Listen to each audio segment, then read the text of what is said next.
Hey guys, this is Justin. Welcome to the Excess Returns Investing channel, where we focus on the strategies and tactics that can help you become a better long-term investor. If you're interested in learning about investing, please join us as we learn along with you. Thanks for checking us out. In this episode, we talk factor investing with AJO Vista's co-founder and head of investments, Chris Covington.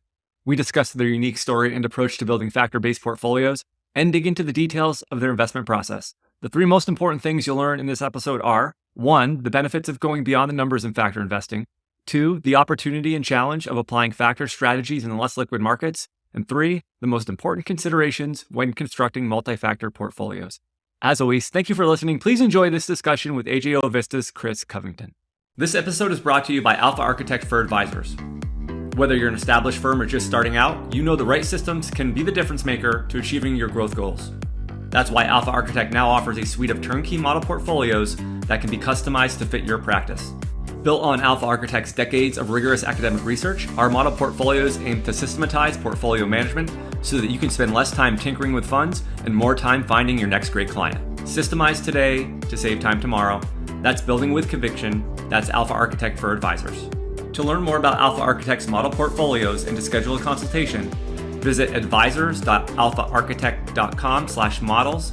That's advisors, ADVISORS.alphaarchitect.com/models. Alpha Architect for Advisors, built with conviction. Just one more thing before we start. For anyone who is new to our channel, I want to thank you for coming and invite you to join the Excess Returns community. Our goal is to build a community of people who want to work together to become better long-term investors. And thanks for the support of our viewers. We have more than doubled our subscribers on YouTube in each of the past 2 years. We want to do it again this year, so if you find our content valuable, we hope you will join us and subscribe to our channel and like this video to help us continue to grow this community and reach our goal. We appreciate your support. Hi, Chris. Thank you very much for joining us today. Thank you. Thanks for having me. I want to say, I'm honored to be on here. I listen to your podcast quite a bit, and I think something that you said previously in a podcast, we are not all experts across the entire investment industry. Oftentimes we have a area of focus. Very true for me. And so listening to you guys kind of expands my knowledge base, and I really appreciate that. Wow. Well, thank you very much. We really appreciate that too. Jack and I, we're always on the lookout for other interesting, unique quant investors that are in the market, trying to find an edge somewhere in the markets. And I came across actually your prior firm. I was reading an article from Jason Zwag, it was from a few years ago on international stocks. And he had actually mentioned your prior firm. And then as I was the firm you were at prior to where you are now. And as I was doing, I kind of stumbled on you, and then I was doing research on AJO Vista and like digging into your process and your material. And I just found it very interesting. And so I reached out and sort of said, will you come on the podcast? And so I think this is going to be a fun, sort of educational, interesting discussion about you guys and some of the interesting stuff you're doing in the quant space. So thanks so much. No problem. AJO Vista could be maybe the worst firm name ever, but we can get into why we came about that. Yeah. So I wanted to ask you, I think there's a really interesting backstory here on the firm about how the team formulated. So, maybe let's start there.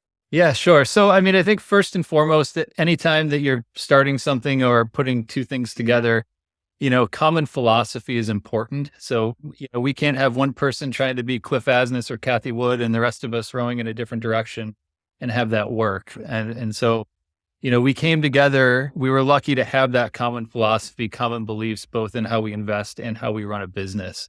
A few of those that I do want to mention. So first of all, AJO Vista is a team.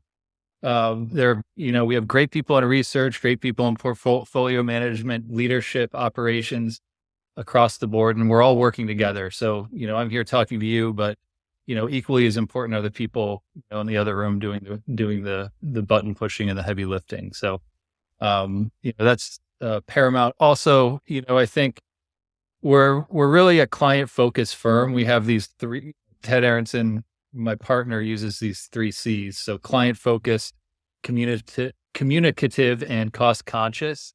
You don't really need C's to do that. I try to say it's 4 C's. I throw Covington in. That doesn't fit with the team atmosphere. So, but we want to build a firm that really is client focused. We want to, work with clients, build things that add value over time, work in spaces where we think we have an edge. We want to do so. We want to align our interests with clients. The cost conscious is really, we try to do everything on a performance fee basis or do it on a fair performance fee basis. And then we try to be as transparent as possible, right? So we're not, Renaissance or Two Sigma here. We're not doing anything that's so proprietary that we can't talk about it. We want people to understand what we're doing and why we're doing it. And that way, if they're our client, they know why they're buying or selling a stock. In terms of the firm, so it really goes back. I'm kind of the common thread through all this. I started working with Ted Aronson at AJO back in 2014. AJO historically was a big value tilted quant investment firm focused primarily in the US. He brought on this team to build out an international strategies effort. I was part of that. We grew that. It was doing pretty well. I'm a pretty antsy person, or I like to push the buck. I'm not really status quo. And so I started looking around once, we had kind of hit that level of, no longer growing the business, but just kind of maintaining. I met Jesse Barnes at High Vista. High Vista has historically been a fund of funds focused on high net worth individuals, not really institutionally focused, but he really wanted to build out a systematic strategies effort. So they had used systematic equities to fill exposure holes in some of their multi-asset portfolios. And, they had done okay. And he was really interested in turning that into more of an institutional quality product. We aligned philosophically on everything in life. So from, diet and exercise down to the nitty gritty of investments. And so it was a natural fit. Made that jump. We built out a really, really nice team, built out infrastructure, strategies, but over time it became very apparent that High Vista was not a good place for an institutionally focused direct investment firm. And so we started looking for alternatives. At the same time, Ted Aronson got tired of managing value equities in the US and decided to give back $11 billion to his investors. That day, the body was still cold, as I said, or it wasn't yet cold, as I say. I picked up the phone and called him and said, "Hey, you've got these really interesting international strategies that I used to work on. I hope you don't hate me for leaving. Do you want to do something with these?" And he said, "Yeah, let's talk about it." One thing led to another, and we decided to form a new firm, AJO Vista. That's where you get the AJO, you get the Vista from High Vista. We put them together. We didn't want to give up the name recognition from either firm. Maybe at some point we'll become AV Capital or something along those lines.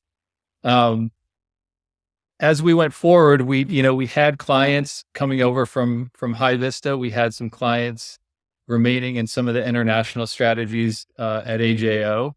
And we started to have conversations with them to determine, if they would want to stick around.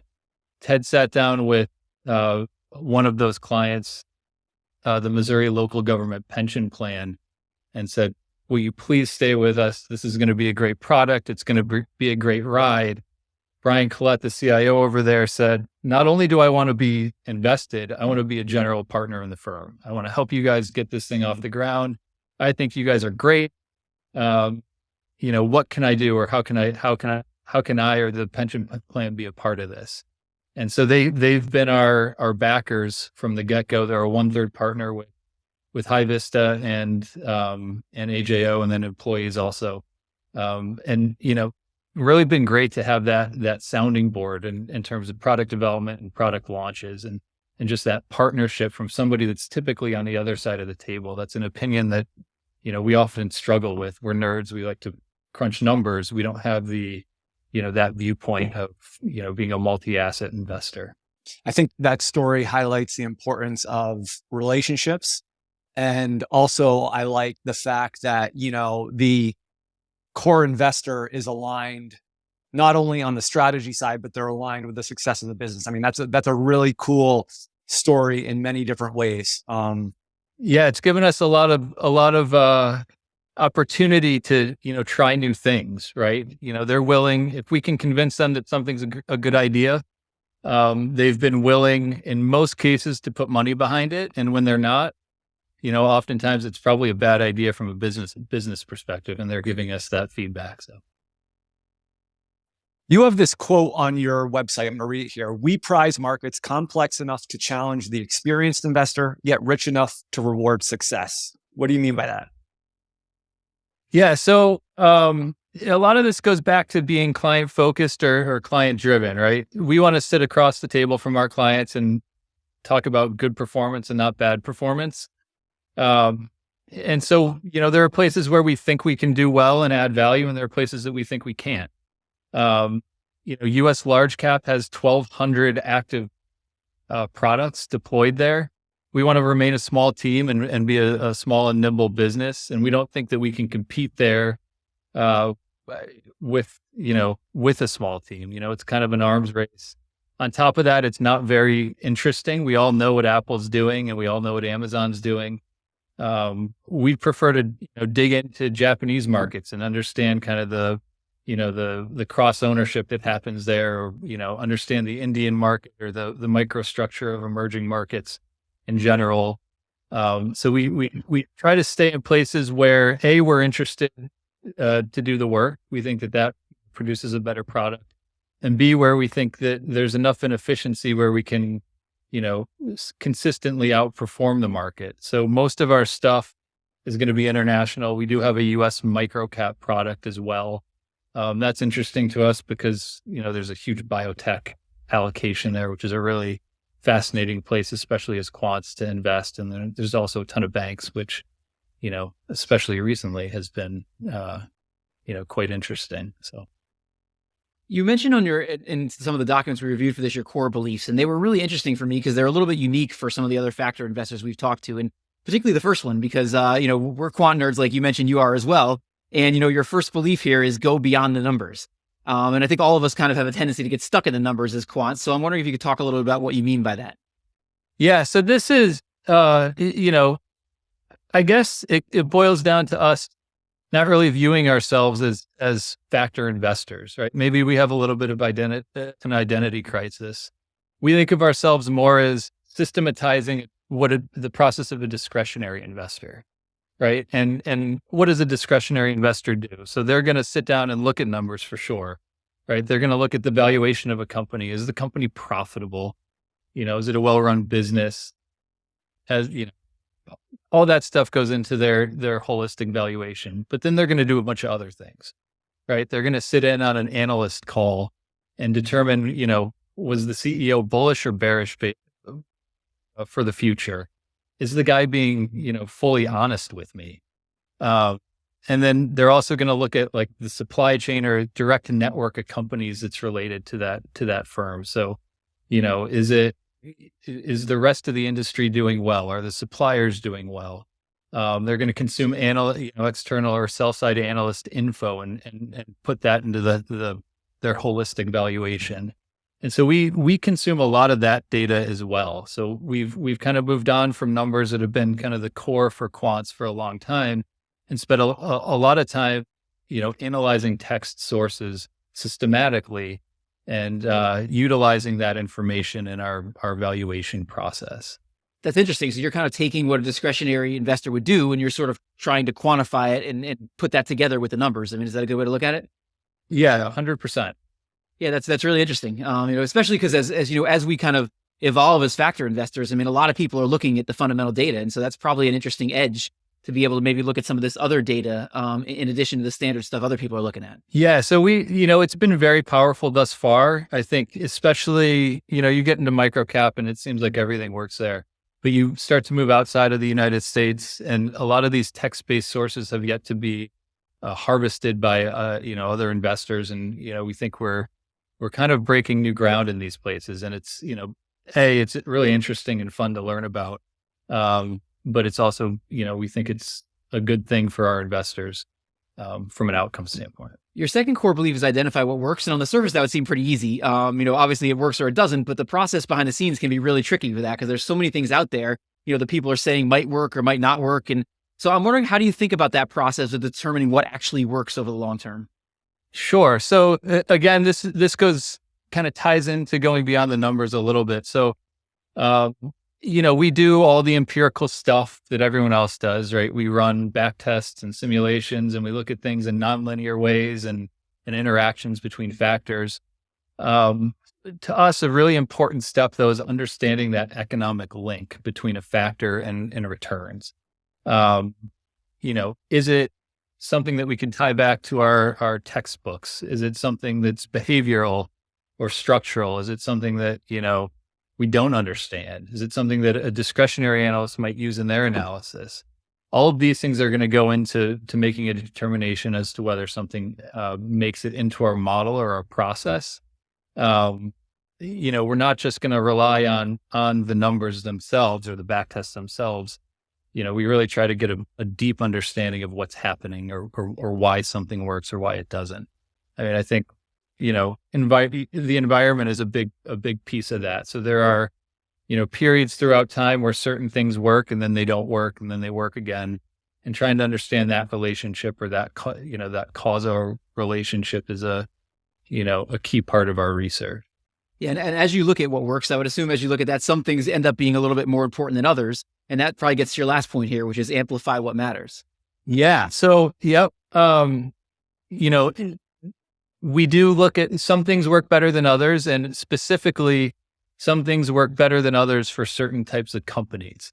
So one of the things that we do, or it's something that's really important in our process, is evaluating each company on its own, based on its own characteristics, right? So a growth company might have a different set of factors or a different set of factor weights than, a value company. A utility is going to look different than a bank, and a biotech company is certainly going to look different than, a healthcare services firm. And so we look at each company on its own merits, and then we pick the factors that we think are going to have the best or best express the valuation for that company. And we do so both empirically and also, we layer some judgment on top of that to make sure that it makes sense or, aligns with our view of, systematizing the role of a discretionary analyst. That's interesting. So you don't really have like an overall model you're applying to everything. You really do have these sort of more granular approaches where you're looking at all different types of companies in different ways.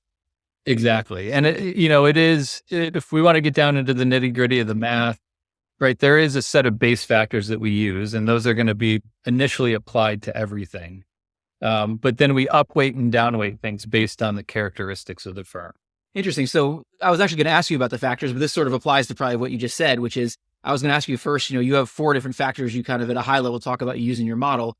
And the first one is value, but I guess that sort of gets back to your first answer, which is I was going to ask you how you define value, but that probably changes a lot depending on the type of company you're looking at. So Ted likes to say that we would throw anything we would throw zip code over price and use it as test it as a value factor. I mean, that's not exactly true, but it does get to the point that, we view value as an idea. Value is something, cheap for what it's worth. The expression of that we don't view as capturable by a single factor, right? Book to price can be considered value. Price to earnings, price to forward earnings, cash flow, operating income. There are a host of different factors that people utilize. And we ensure first and foremost that we have more than one view for every company, right? We're not going to use just one factor because we don't think one factor captures that idea holistically. And then at the company level, we're going to decide, what works best or what captures this industry or this type of company most efficiently. And how do you think about intangibles? That's kind of been a question a lot of value investors have been dealing with in recent years. How do you look at a lot of the standard value factors did a pretty bad job evaluating something like Amazon? How do you think about intangibles in your process? Yeah. So I'm always skeptical a little bit of trying to fix the past, right? I think we're all old enough to remember the financial crisis, or having worked through it. I remember the years immediately following, there was a big momentum crash in 2009. And, for 2 or 3 years after that, the academic literature was littered with fixes for momentum, right? So I beta adjust momentum. I, cut off the tail of momentum. I do this, I do that. And then I don't suffer that big drawdown. And likewise with banks during the financial crisis. If I use this factor, I wouldn't have been exposed to that huge drawdown that we saw in banks. So any of these fixes to tough periods, I tend to be a little bit skeptical of. I think intangibles, I try to evaluate it on its merits. So what is it actually saying?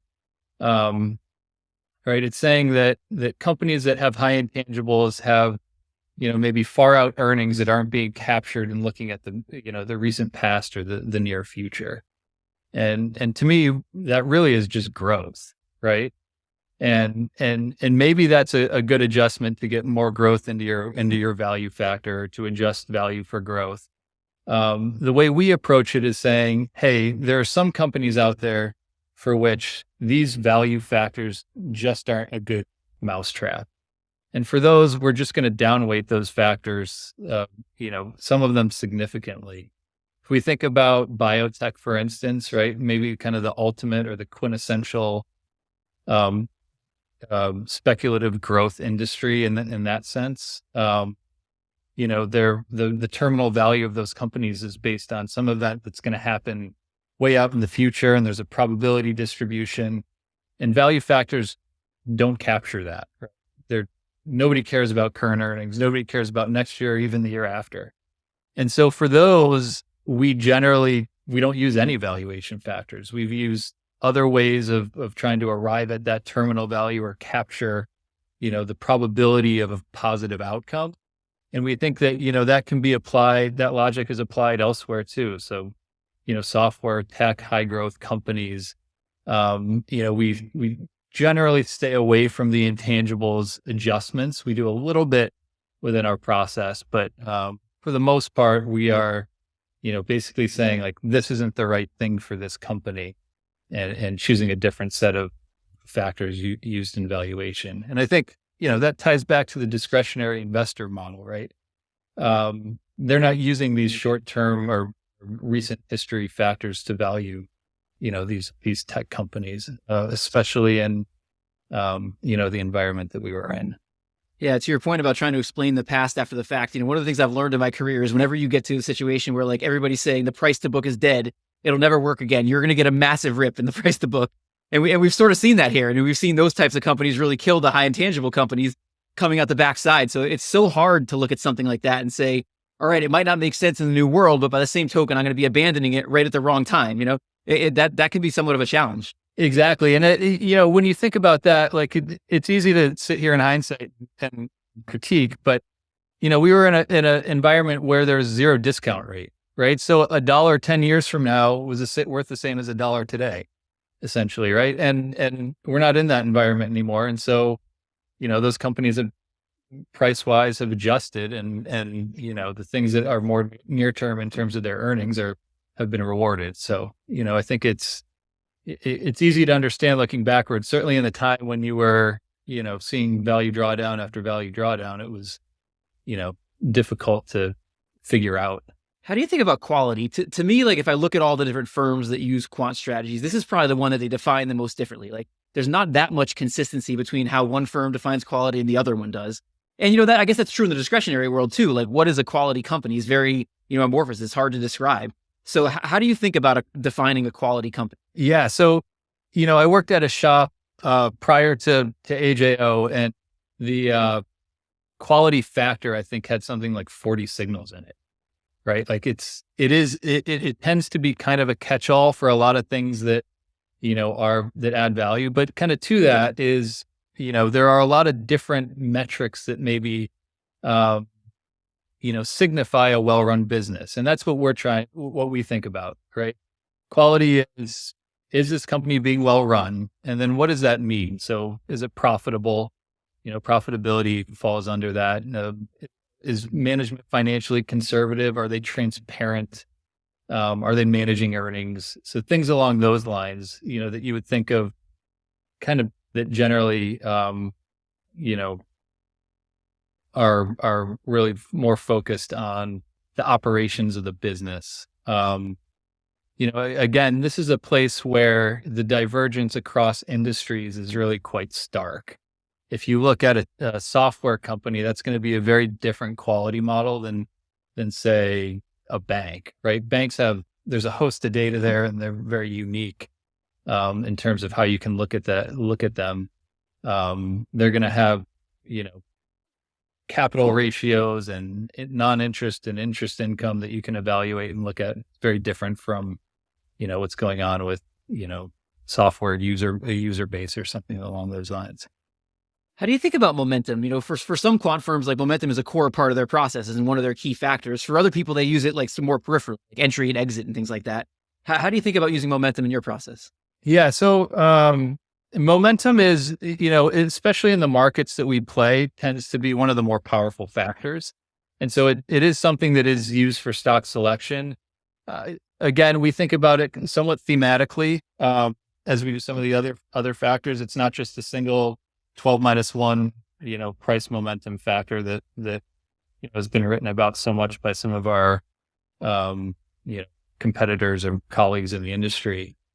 We think about earnings momentum and fundamental momentum as well. And then we also think about, kind of call it supply chain or network momentum. So, capturing that industry momentum effect, maybe in a more nuanced way, a more direct group of competitors or like companies. It's one of those things. It's really hard to the definition of momentum tends to differ across firms, and it's really hard to come up for a reason why momentum works. I mean, we all know human behavior is often repeated, and so we think that that's a very good explanation of kind of that 12-1 factor. But these other factors like earnings momentum tend to be persistent, and just show kind of growth of the company or capture growth, and maybe a little bit different of a lens from pure historical earnings growth or asset growth. Yeah, it's interesting. We use earnings momentum as well and fundamental momentum. And there seems to be like a debate among momentum investors. Some people say, price captures everything. You don't need that stuff. And, we've kind of found you can enhance it a little bit by looking at the momentum and the fundamentals as well. You had mentioned, Chris, the momentum tends to be a little bit more robust in some of the markets that you're focused on. Is that because, do you have any thoughts on that? Is there more just retail participation? So there's more herding and sort of bad or good, however you want to define it, investor behavior going on in those markets? Yeah. So maybe it's helpful. So there certainly is a lot more retail incursion into some of these markets. If you look at US microcap, for instance, which is the easiest to diagnose because it's US where there's ample reporting on 13Fs and such. I think like there's 60% institutional ownership in most on average versus 95% across most of US large cap and small cap. So you are playing against a less I don't want to say less intelligent, but less informed group of investors. And that makes things, I guess easier in a lot of sense. It's just less efficient, right? You don't have as many people that are knowledgeable, that know about these companies investing, and it allows us to take advantage. Same is true across, emerging markets, and you get outside the US, again, Japan and other places where momentum isn't so much of a factor, but some of the other, or 12-1, I guess, some of the other versions of momentum tend to have some power there, though. Yeah, it's interesting. We had Jason Zhu from Raelian on the podcast, and he mentioned the same idea as well, because I guess retail participation in China is like ultra high. And he was saying how that leads to factors working really, really well in China because there's so much retail investing there. Yeah. I mean, right. I mean, again, you hate to call it dumb money, but in some sense you have in the US, especially in large cap, you have 1,200 people or 1,200 groups of really smart, really intelligent investors that are highly skilled chasing the same returns. And you go to, China, where it's mostly retail driven, and you just have those people know less or utilize kind of typical avenues or ways of gathering information, or they get it slower, can trade, less efficiently, so on and so forth. And so that allows us to be able to step in and capture quite a bit of alpha in those spaces. The last factor that you mentioned that you use in your process was a little unique in terms of factors we've seen from some of the other people we've talked to. And it's this idea of stability. Can you talk about how you define that? Yeah. So we view it as, it tends to identify stocks where maybe the rest of the model is missing something, right? So, we are quants. We're not, sitting there combing through, news and everything that's going on with a company, as well as somebody that's just focused on that company or a set of 5 or 10 companies. And so we can miss things. And we view stability as that catch-all bucket or that safety that tells us, hey, there's something else going on with this company. You might want to avoid it. The way that we think about it is it's kind of a low vol factor, but it's very nuanced. So we're not thinking about, low vol in the sense that, a low vol factor investor might think about it. We look at stocks versus a very unique set of comparable companies based on the characteristics of the firm. And then we say, are you more or less volatile than we would expect you to be? Right. And if you're more volatile, that historically has said that, there's a problem going on with that company, and those stocks have historically underperformed quite significantly. If you tend to be more stable than expectations, that's generally a positive signal. So, a lot of times low volatility tends to be single tailed. If you're really volatile, that's a bad thing. But if you're the lowest, you have the lowest volatility across the market, that's not necessarily a good thing. This tends to be more kind of a two-tailed, or the opposite of the good is the bad sort of implementation of that idea. Yeah, sometimes in prepping for this podcast, I read a quote that I wish I had read 10 years ago because it kind of gets to some of the mistakes I've made in my career. But there was one from your partner, Ted Aronson, and that I read in prepping for this that kind of gets at it for me, which is allowing value to go deeper and deeper and deeper in our portfolios as value got cheaper and cheaper. And he's talking about a predecessor firm, was a fundamental mistake, which set the stage for extended underperformance after the global financial crisis. There are many dimensions that are worth pursuing, and we will pursue more of them. We will never pursue value into a rat hole. And so I did that. I mean, basically that's what we did in our career. We got too wrapped up in value, and, obviously there was this decade where it just didn't work at all. And so I'm wondering if you could just talk about that and the importance of having these other factors to couple with value. Yeah. So, first of all, when you said you had a quote from my partner, Ted Aronson, I took a deep breath because he talks a lot and says a lot of really provocative things. This is one of the least provocative. So I should have looked deeper for some more quotes, maybe. Yeah. I don't know. You'll get me in trouble. So, I think he's really referring to the U.S. book of business. And part of it really was legacy. I think if you're identified for 30 years as a value manager, you have to be a value manager, even if you think that, maybe you want to evolve in certain ways. It's part of the nature of the business. People put you in a bucket, and you're that bucket for that person, and they don't want you to change. Essentially, though, what happened there was that as value became more attractive, they just started consuming more and more value in the portfolio, as can be the case, right? And eventually, towards the end, 2018, 19, and 20, where things got really bad from a value factor perspective, they had stocks that were just driven, solely by value, and they had really lost the balance, any balance that they had in their model.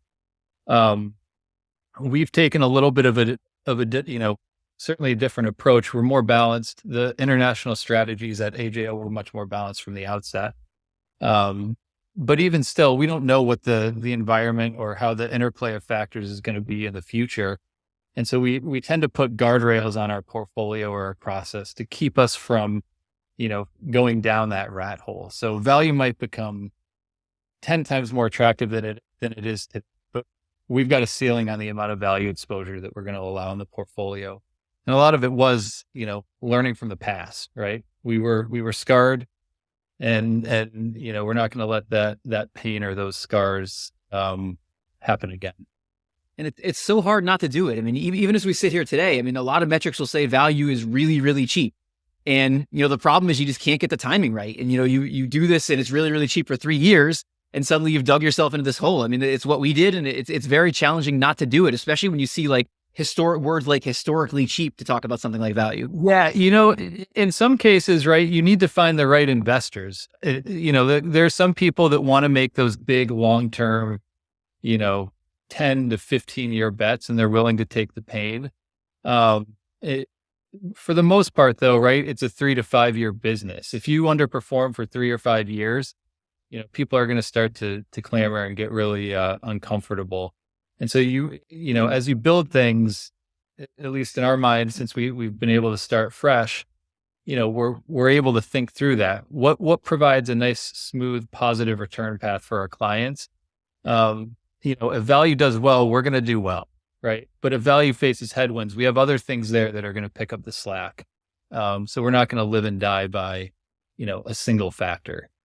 I think I already have the answer to this based on what we talked about earlier, but I want to talk to you about the two different ways to sort of build a multi-factor portfolio. You have some people who use sort of a sleeve method where they say, give me my value, give me my momentum, give me my quality, treat them separately, bring them back together. And then you have other people who say, I want stocks that have attributes of all of them simultaneously. So I'm wondering if you just talk a little bit about how you think about the balance of those two approaches.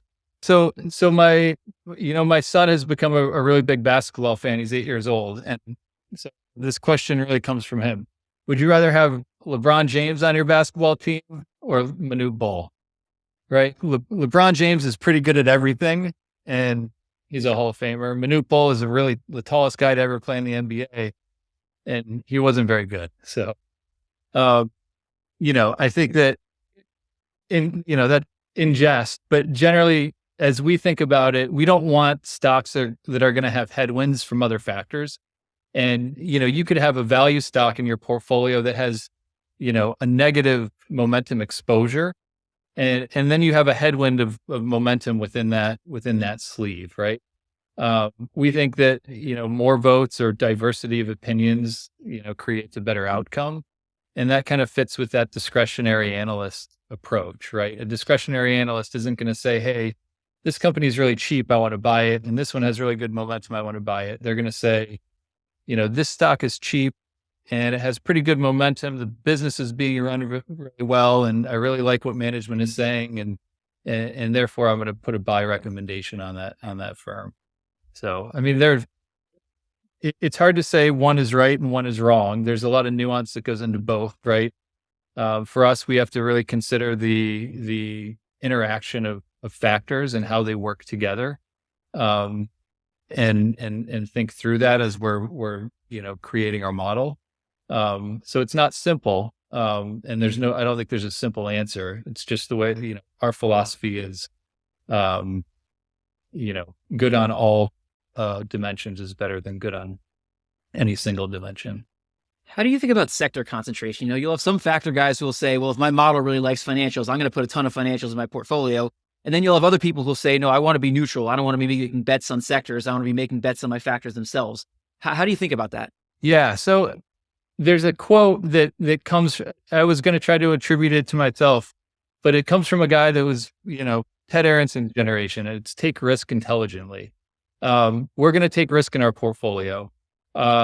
We don't think that sector risk has the risk return payoff that's advantageous to a smooth ride over time. There's some people that are very good at sector rotation or picking sectors. Our model is really good at picking which stocks within a set of comparables are going to outperform and which stocks within that set of comparables are going to underperform. And we don't really forecast at the sector level. And so for us, controlling that, has been, and we believe will continue to be, our best approach. That said, we all know you come out of crisis periods. So you following the GFC or following the COVID period, valuation models, for instance, had very strong power in picking, across sectors or industries, or and so you kind of have to sit on your hands at those points in time and say, that's for other people. We're really good at what we're good at, and we're going to stick to that.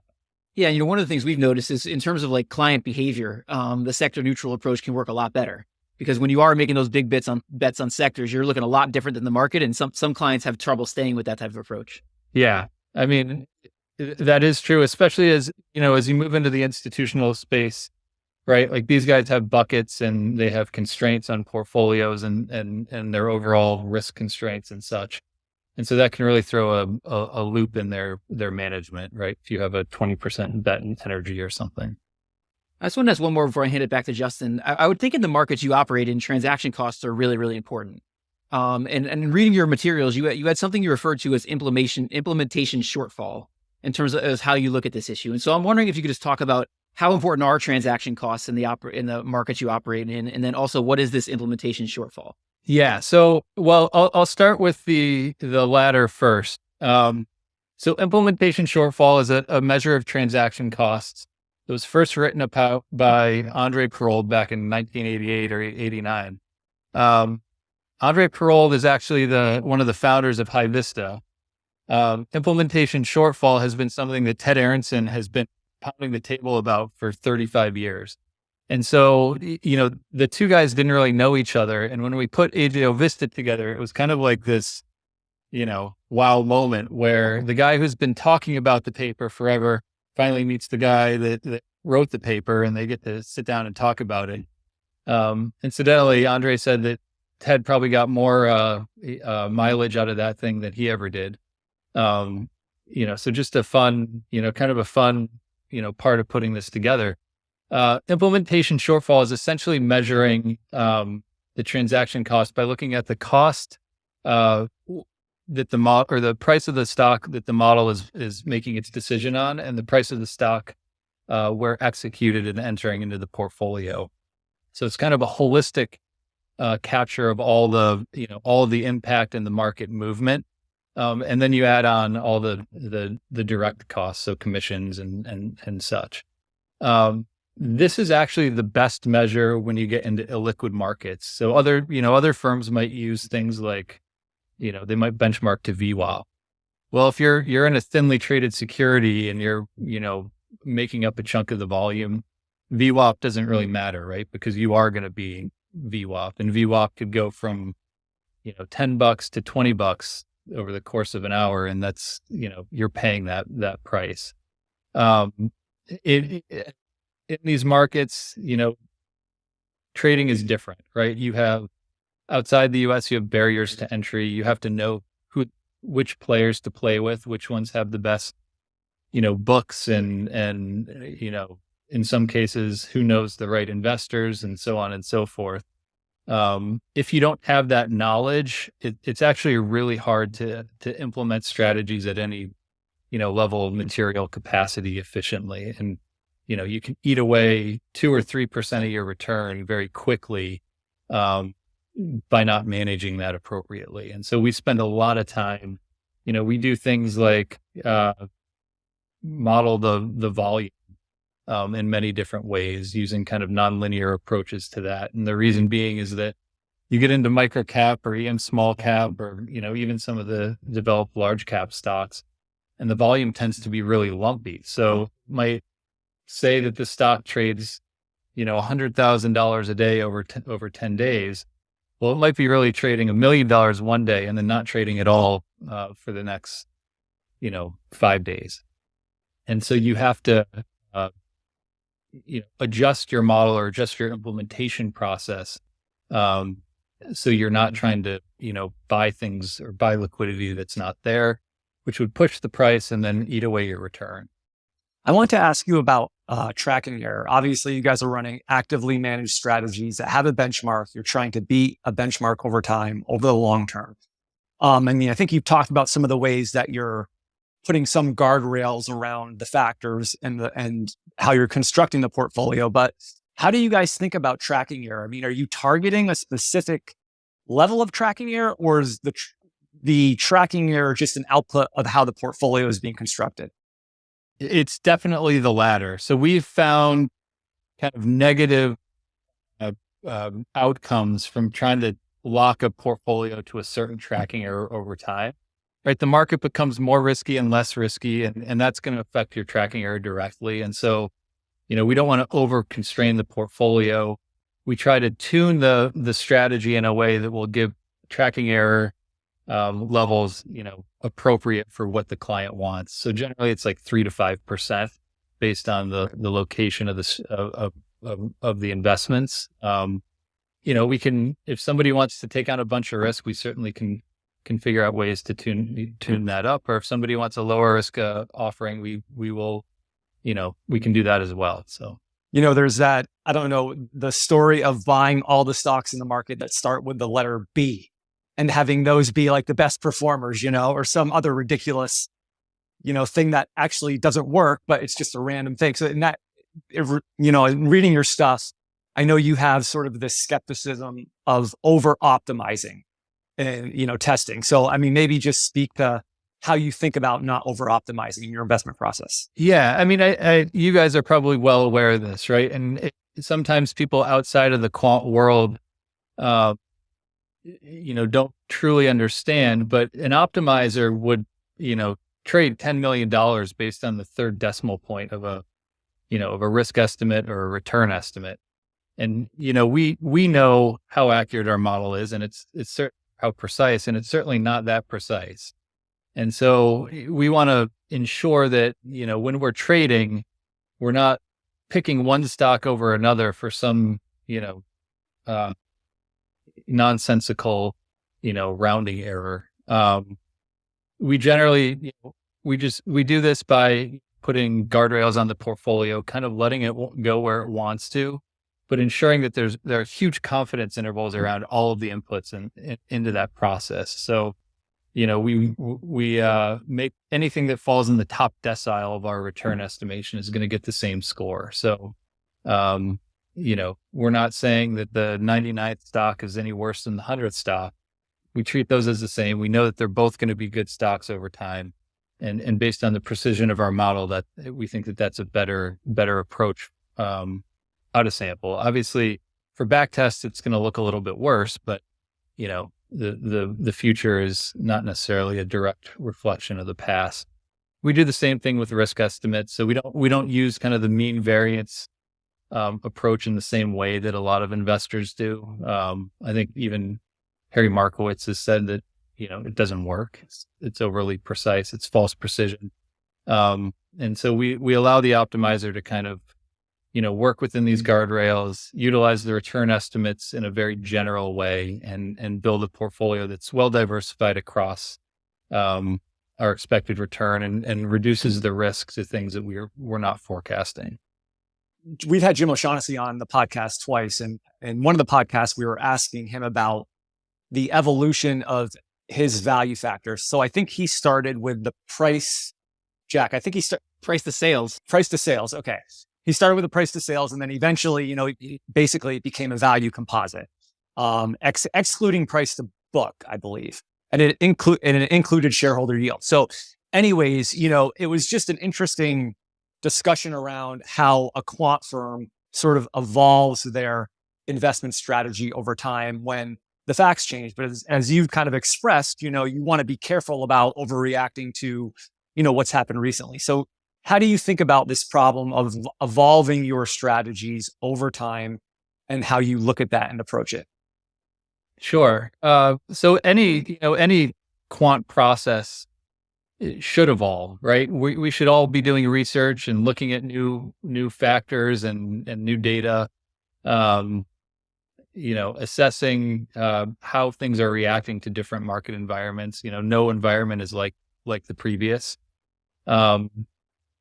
That said, you can fall into this trap of, well, this thing hasn't worked for a while. I want to kick it out of my model. We're very skeptical about that because most of the things in our model, we tie back to kind of that base theory, or we understand the economic link. I think if you do that, you really have a basis on which to evaluate whether or not, something is still viable. So do you ever think that over a long period of time, people are going to want to buy $1 of earnings for more than they should? Probably not. Is a profitable business ever going to be a really bad thing? I don't think so. I mean, there could be environments in which being profitable is not the best thing in the world. And we saw that coming out of COVID.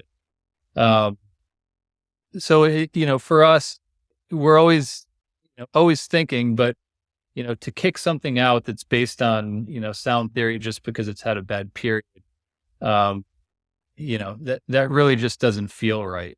There are going to be times when maybe you find a better mousetrap, or you find a better factor that captures your kind of meta idea in a more holistic or better way. And in that case, you might substitute one for another, or change your makeup of a factor. And it sounds very much like what Jim did, right? Like he had one factor and then realized, well, if these other factors are probably, additive to my process, or help, capture value in different environments or for different companies better. And so, you come up with a composite and that makes it into your process. So I think we're, very much aligned on that. This has been great, Chris. We really appreciate you sitting down, talking with us. We like to ask all of our guests one standard closing question. And that is, if you could, based on your experience in the market, if you could teach one lesson to your average investor, what would that be?